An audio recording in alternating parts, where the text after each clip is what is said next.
नमस्कार, हम छत्तीसगढ़ देख रहे हैं आप और मैं हूं आपके साथ अवंतिका श्रीवास्तव। इस बुलेटिन में छत्तीसगढ़ से जुड़ी हर खबर आपके साथ साझा करेंगे और सबसे पहले बात करेंगे राजधानी रायपुर की। सीएम भूपेश बघेल आज हितग्राहियों को एक बड़ा भुगतान करने जा रहे हैं। 3 महत्वाकांक्षी योजनाओं के तहत ये भुगतान होगा। हितग्राहियों को भुगतान करेंगे, साथ ही हितग्राहियों के खाते में 1,866 करोड़ की राशि ट्रांसफर की जाएगी। राजीव गांधी किसान न्याय योजना की तीसरी किश्त जारी होगी। 24 लाख किसानों को 1,745 करोड़ का भुगतान होगा, जिसके तहत भूमिहीन मजदूर योजना के हितग्राहियों को 115 करोड़ का भुगतान किया जाएगा। साथ ही गोधन न्याय योजना के हितग्राहियों को भी एक बड़ी सौगात 5 करोड़ की राशि सीधे ट्रांसफर की जाएगी।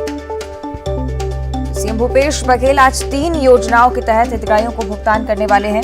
3 महत्वाकांक्षी योजनाएं, राजीव गांधी किसान न्याय योजना, भूमिहीन मजदूर योजना, साथ ही गोधन न्याय योजना। तीनों योजनाओं के तहत कुल मिलाकर 1,866 करोड़ का भुगतान आज होगा।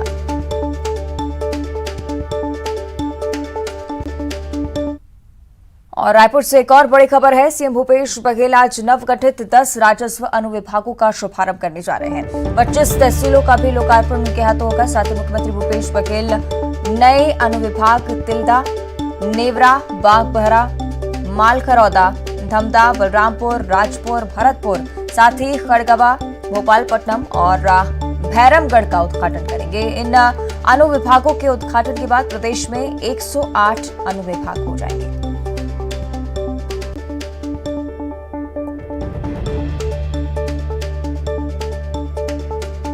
तो मुख्यमंत्री भूपेश बघेल आज नवगठित 10 राजस्व अनुविभागों का शुभारंभ करने जा रहे हैं। साथ ही 25 तहसीलों का भी लोकार्पण उनके हाथों होना है। और रायपुर से एक और बड़ी खबर है। कैबिनेट की अहम बैठक आज बुलाई जा रही है। आरक्षण पर विशेष सत्र बुलाने पर इस बैठक में फैसला हो सकता है। धान उपार्जन नीति पर कैबिनेट की मुहर लगेगी। साथ ही गन्ना किसानों को लाभ दिए जाने पर भी निर्णय लिया जा सकता है। राज्य स्थापना दिवस की तैयारियों की भी समीक्षा की जाएगी। आपको बता दें कि आदिवासी नृत्य महोत्सव, छत्तीसगढ़ ओलंपिक की भी समीक्षा होनी है। तो तमाम जो कार्यक्रम है, जो आगामी कार्यक्रम है, उनको लेकर चर्चा कैबिनेट की इस बैठक पर हो सकती है। साथ ही महत्वपूर्ण बात यह है कि आरक्षण पर विशेष सत्र बुलाने पर भी इस बैठक में फैसला हो सकता है।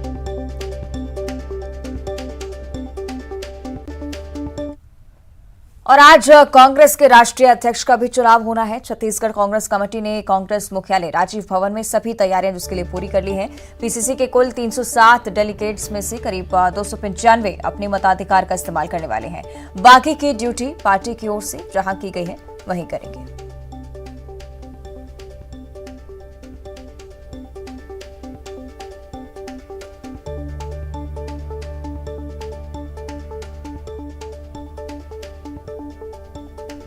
तो कांग्रेस के राष्ट्रीय अध्यक्ष का चुनाव आज होना है।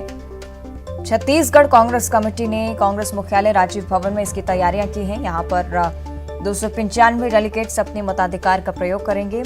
जिस तरह से आप जानते हैं कि शशि थरूर वर्सेस खड़गे ये मुकाबला, मल्लिकार्जुन खड़गे बीते दिनों जब पहुंचे तो लगातार अपील भी उनकी तरफ से की जा रही थी कि कांग्रेस के जितने भी डेलीगेट्स हैं वो मेरे पक्ष में जरूर वोट करें।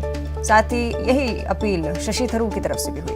तो आज देखना होगा कि कांग्रेस डेलीगेट्स किसका साथ देते हैं। पीसीसी के कुल 360 डेलीगेट्स यहां पर मौजूद रहेंगे, जिनमें से करीब 295 वोट करेंगे और बाकी जो डेलीगेट्स हैं उनकी ड्यूटी पार्टी की तरफ से लगाई गई है, तो वहां पर उपस्थित रहेंगे। कांग्रेस के राष्ट्रीय अध्यक्ष के लिए आज छत्तीसगढ़ कांग्रेस मतदान करेगी। छत्तीसगढ़ में भी तैयारियां इसके लिए पूरी कर ली गई हैं। राजीव भवन में सुबह 10 बजे का समय रखा गया है जब मताधिकार का प्रयोग करना शुरू करेंगे डेलीगेट्स। साथ ही चुनाव को लेकर जितनी भी तैयारियां हैं वो भी यहां पर पूरी कर ली गई हैं। आपको बता दें कि मतदान कराने के लिए चुनाव अधिकारी भी रायपुर पहुंचे हैं। मतदान की तैयारियों का जायजा भी उन्होंने लिया। इंतजार रहेगा कि आज किस तरह की तस्वीरें इस दौरान सामने आती हैं जब छत्तीसगढ़ कांग्रेस कमेटी की तरफ से राजीव भवन में राष्ट्रीय अध्यक्ष के चुनाव के लिए मतदान किया जाता है।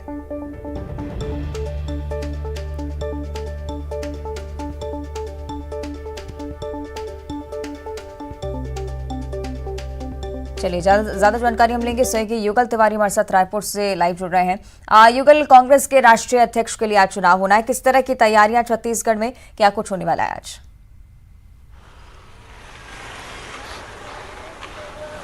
देखिए, कांग्रेस के राष्ट्रीय अध्यक्ष के लिए दो उम्मीदवार मैदान पर हैं और दोनों के भाग्य का फैसला मतदान पेटी में कैद होगा। और छत्तीसगढ़ के पीसीसी के जो 307 डेलीगेट्स हैं वो मतदान करेंगे। जो निर्वाचन अधिकारी है वो भी यहां पहुंच चुके हैं और पूरी तैयारियां कर ली गई है। छत्तीसगढ़ के जो राजीव भवन है रायपुर के, वहां पर चुनाव जो है संपादित किए जाएंगे, उसकी व्यापक तैयारियां की गई हैं। और मुख्यमंत्री भूपेश बघेल से लेकर के पीसीसी चीफ मोहन मरकाम और तमाम जो 307 जो पदाधिकारी हैं, डेलीगेट्स हैं, वो मतदान करेंगे और अपने जो राष्ट्रीय स्तर के जो नेता है उसका चुनाव करेंगे। और 10 बजे पूरी प्रक्रिया है वो चालू होगी, तो उसकी तैयारियां की गई है और काफी उत्साह देखा जा रहा है। और चूंकि दो उम्मीदवार हैं तो देखना ही होगा कि भाग्य में किसका साथ देता है और कौन है वो राष्ट्रीय अध्यक्ष बनता है। फिलहाल छत्तीसगढ़ में उत्साह देखा जा रहा है कांग्रेसियों में और पूरी चुनाव की जो प्रक्रिया है आज संपादित की जाएगी। जी ठीक है युगल, आप बने रहिएगा हमारे साथ, आगे भी आपसे जानकारी लेंगे। देखना होगा आज किस तरह की तस्वीरें सामने आती हैं जब कांग्रेस के राष्ट्रीय अध्यक्ष के लिए चुनाव होगा। तो रायपुर से एक और बड़ी जानकारी, दीपावली से पहले छत्तीसगढ़ सरकार का एक बड़ा फैसला देखने को मिल रहा है किसानों के हित में। छत्तीसगढ़ सरकार का यह बड़ा फैसला, समर्थन मूल्य में सरकार अरहर, मूंग और उड़द की खरीदी करेगी। आपको बता दें कि प्रदेश के 20 उपार्जन केंद्रों पर खरीदी होनी है। सीएम भूपेश बघेल आज खरीदी की शुरुआत करेंगे। तो अरहर, मूंग और उड़द की खरीदी आज से शुरू हो रही है। प्रदेश में 20 उपार्जन केंद्रों पर खरीदी होनी है। सीएम भूपेश बघेल जिसका आगाज करेंगे, साथ ही समर्थन मूल्य पर यह खरीदी होगी।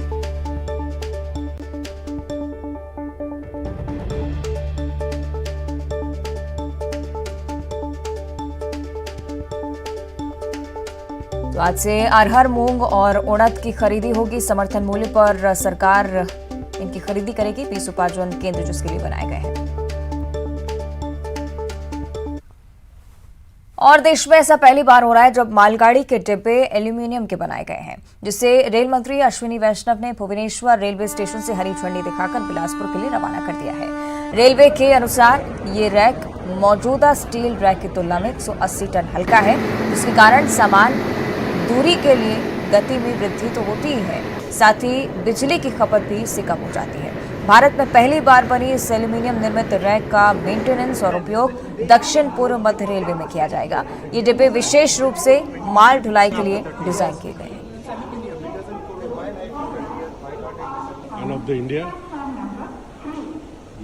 खुशी की बात है, रेलवे में एक बहुत बड़ा इनोवेशन हुआ है।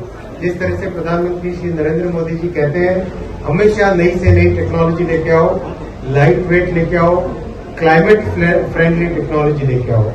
तो आज लाइट वेट मॉडर्न डिजाइन का एल्यूमिनियम का वैगन भुवनेश्वर स्टेशन से फ्लैग ऑफ हुआ है।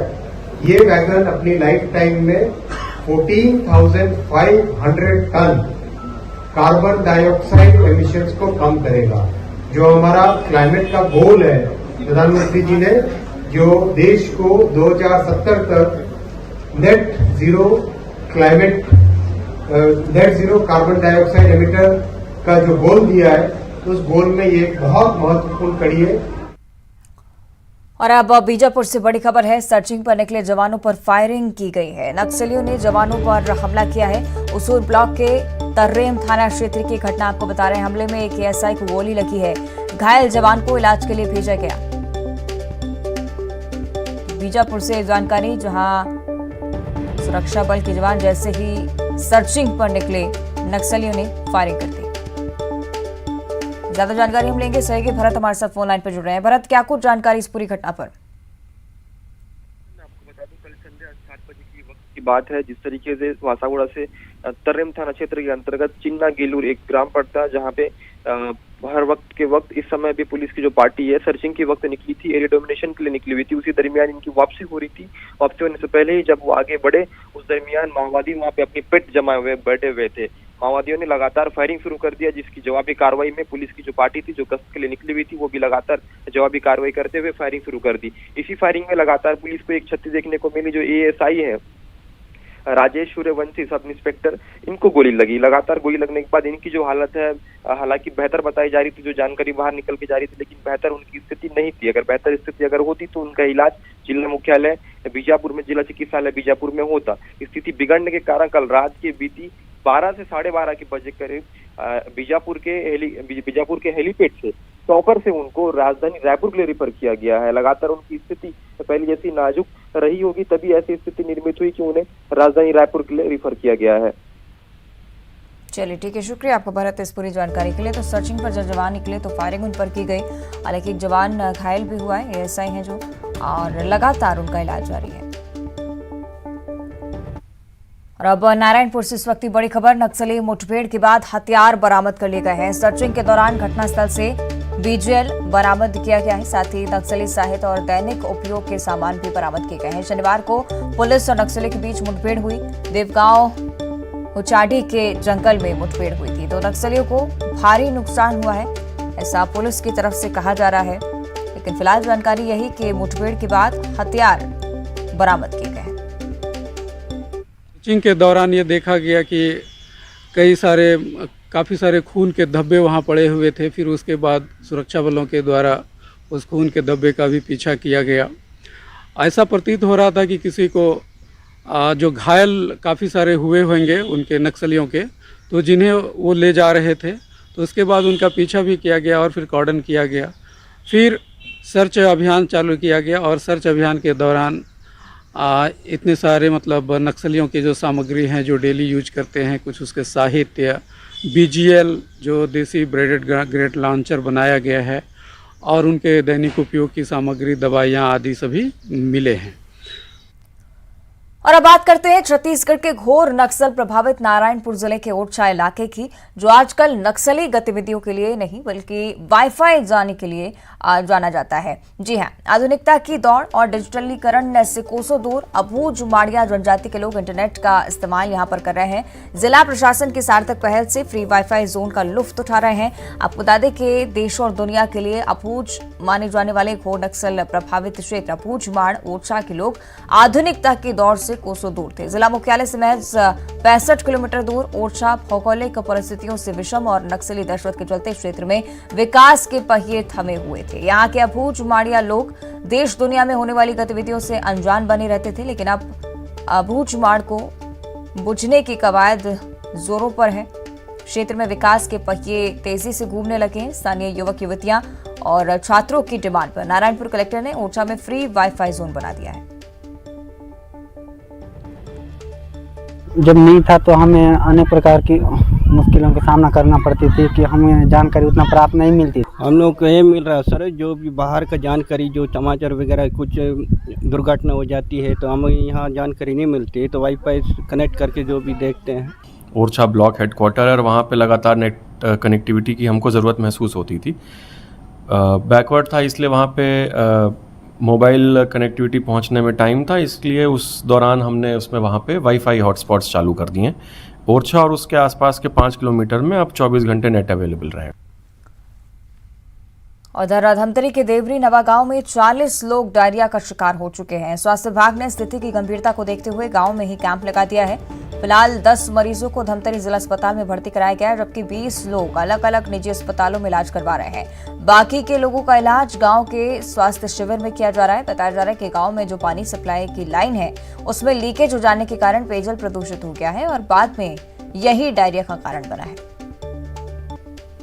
पतला दस्त और उल्टी की शिकायत है हमारे गांव में, और करीबन 40 आदमी का हो चुका है सर, और आते जा रहा है रोज 8-7 आदमी।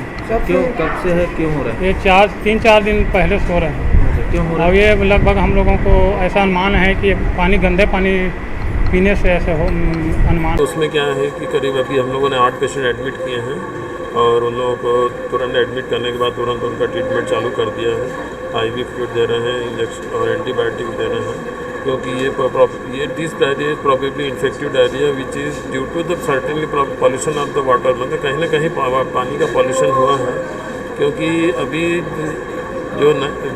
अभी जो ऐसा ऑल ऑफ सडन जो हुआ है एपिसोड, ये इसका मर्डर उसके कारण ही हुआ है। उनको तुरंत एडमिट करके सबका ट्रीटमेंट चल रहा है। काफ़ी सभी मरीजों की हालत में काफ़ी सुधार हो रहा है।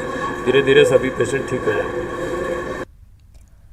और इधर बिलासपुर में कॉलेज छात्रा के साथ अनाचार कर वीडियो सोशल मीडिया में अपलोड करने का मामला सामने आया है। बताया जा रहा है कि रायपुर के रहने वाले एक युवक ने छात्रा से शादी का वादा कर अनाचार किया है। साथ ही बाद में जब छात्रा को पता चला कि युवक पहले से ही शादीशुदा है तो उसने संबंध तोड़ दिया। इस बात को लेकर आरोपी युवक ने युवती का आपत्तिजनक वीडियो सोशल मीडिया पर अपलोड कर दिया है। तो छात्रा की शिकायत पर आरोपी के खिलाफ सिविल लाइन पुलिस ने मामला दर्ज किया है। मामले की जांच में पुलिस जुटी हुई है। थाना सिविल लाइन में प्रार्थिया ने एक रिपोर्ट दर्ज कराया है कि उसके साथ में आरोपी ने शादी करूंगा बोलकर उसके साथ दुष्कर्म किया है और इंस्टाग्राम में उसका फोटो अपलोड करने की रिपोर्ट की है। प्रार्थिया की रिपोर्ट पर अपराध कायम कर विवेचना में लिया गया है। आगे कार्रवाई की जा रही है। और अब खबर कवर्धा से, जहां के लोहारा थाना क्षेत्र में कुछ आरोपियों ने एक युवक की हत्या कर उसके शव को घटनास्थल से 3 किलोमीटर दूर नाले में फेंक दिया था। हत्या के 3 दिन बाद पुलिस ने उसके शव को बरामद किया है। बताया जा रहा है कि आपसी विवाद में युवक की हत्या की गई है। फिलहाल पुलिस ने 2 आरोपियों को हिरासत में लेकर पूछताछ शुरू की है। ओंकार वर्मा अज्ञात कारणों से संदिग्ध हालत में घूमता हुआ कोटगांव में मिला था और इस बात पर से जब वापस अपने काम से लौटता हुआ संतोष ध्रुव ने उसे देखा था तो इस बात पे वाद विवाद होने लगा और मारपीट शुरू हुई। मारपीट की इस घटना के बाद में संदिग्ध आचरण और लगातार गाली गलौज करने के बाद में बात बढ़ती गई, स्थिति बिगड़ती गई और इस पे आवेशवश संतोष ध्रुव के द्वारा प्रहार करके ओंकार वर्मा को मार दिया गया। और कवर्धा के पंडरिया स्थित सरदार पटेल सहकारी शक्कर कारखाने में नए पेराई सत्र की तैयारी कर ली गई है। दिवाली के ठीक बाद पेराई की शुरुआत हो जाएगी और हर साल सत्र की शुरुआत 15 नवंबर की बात होती थी, लेकिन इस साल प्रबंधन ने समय से पहले ही पेराई सत्र शुरू करने का निर्णय लिया है ताकि समय रहते ज्यादा से ज्यादा किसानों का गन्ना पेराई किया जा सके। इस साल 3,50,000 मीट्रिक टन गन्ना पेराई का लक्ष्य रखा गया है।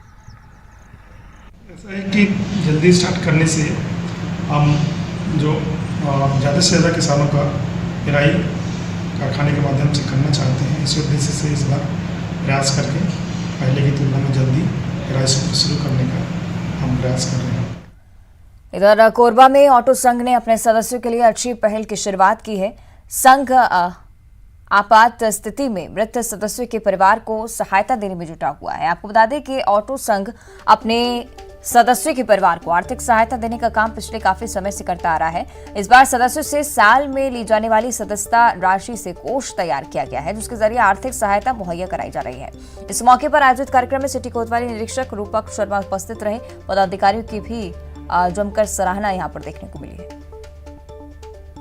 संघ द्वारा एक बहुत ही अच्छी पहल की जा रही है, जिसमें सदस्य परिवार के जो ऐसे सदस्य हैं जो दुर्घटनाग्रस्त हैं या फिर कोई बड़ी विपदा के शिकार हो चुके हैं, उन्हें सहायता राशि प्रदान की जा रही है संघ के द्वारा। इसी तारतम्य में कुछ पीड़ित परिवारों को सहायता राशि प्रदान की है। जिले में कम 3 आदमियों को दे चुके हैं, जो उनके परिवार कोरोना के समय इस बात करते हैं।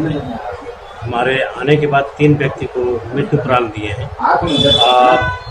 कम से कम 5 आदमी एक्सीडेंटल हुए थे, जिनको जो हमारे जिला ऑटो संघ का जो संविधान बना है, नियम बना है, उस हिसाब से 1500 एक्सीडेंटल मिले। अभी हमको 7 आदमी को देना है, जिसमें कि 3 व्यक्ति को दिया गया जो आ गए हैं, अभी तत्काल में आ रहे हैं यादव की वहाँ रेलवे स्टेशन। और सूरजपुर में मिलावटी खाद्य सामग्री के खिलाफ प्रशासन का अभियान लगातार जारी है। दीपावली के मद्देनजर प्रशासन की खाद्य सुरक्षा और औषधि अधिकारियों की टीम बीते 4 दिनों से दर्जन पर होटल और दुकानों पर दबिश दे चुकी है। आपको बता दें कि सूरजपुर और विश्रामपुर इलाके में मिलावटी दूध, पनीर, मिठाई और साथ ही सिंथेटिक खोआ मिलने की लगातार शिकायतें प्राप्त हो रही थी, जिसके बाद प्रशासन ने सख्त कदम उठाते हुए ऐसे होटल या दुकान संचालकों को मिलावटी सामग्री का उपयोग कर रहे हैं जो उन पर वैधानिक कार्रवाई की है। और इस बीच धमतरी से बड़ी खबर है, पानी का पाइपलाइन यहां पर फूट गई है। विंध्यवासिनी वार्ड में पानी की पाइपलाइन फूटी है। वार्ड के गली में पानी भर चुका है। जल जमाव से बाढ़ जैसा नजारा यहां पर नजर आ रहा है। लोगों को भी तमाम परेशानियों का सामना करना पड़ रहा है। हालांकि निगम का अमला मरम्मत में लगातार जुटा हुआ है। और बुलेटिन में फिलहाल इतना ही। देखते रहिए न्यूज़ 18।